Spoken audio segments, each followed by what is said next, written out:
India TV 9 news Maharashtra. सन 2010 मध्ये पुण्यातील कर्वेनगर परिसरात घडलेल्या गाजलेल्या पत्की दुहेरी खून प्रकरणात आरोपींची तब्बल 15 वर्षांनंतर निर्दोष मुक्तता करण्यात आली आहे।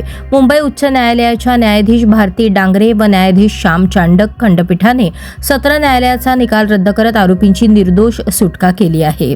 या प्रकरणात 2010 साली कर्वेनगर येथील एका घरात घुसून 2 विवाहित महिलांची निर्घृण हत्या करून सोन्याचे दागिने लंपास करण्यात आले होते। आरोपी सापडत नसल्याने त्या काळात पुणे शहरात मोठा गदारोळ झाला होता। घटनेनंतर काही महिन्यांनी पोलिसांनी संशयितांना अटक केली। सरकार पक्षातर्फे एकूण 13 साक्षीदार तपासण्यात आले।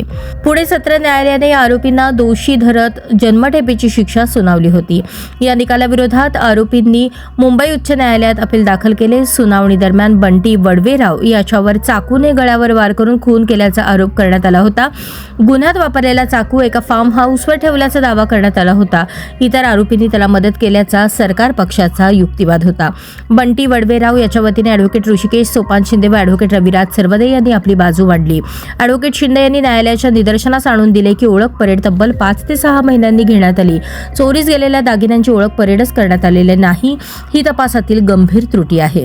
या प्रकरणात महत्त्वाचे प्रत्यक्षदर्शी साक्षीदार म्हणून बागकाम करणारे बसप्पा धोत्रे यांचे नाव पुढे आले।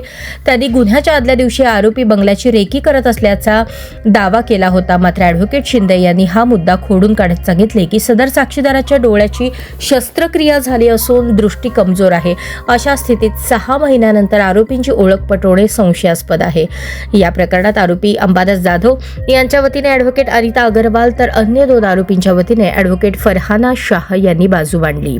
सर्व पुरावे, साक्षी आणि तपासातील त्रुटींचा सखोल विचार करत मुंबई उच्च न्यायालयाने सर्व आरोपींची निर्दोष मुक्तता केली। या निकालामुळे एकीकडे आरोपींना दिलासा मिळाला असला तरी दुर्दैवाने 2 निष्पाप महिलांचा जीव गेला हे कटू सत्य आहे।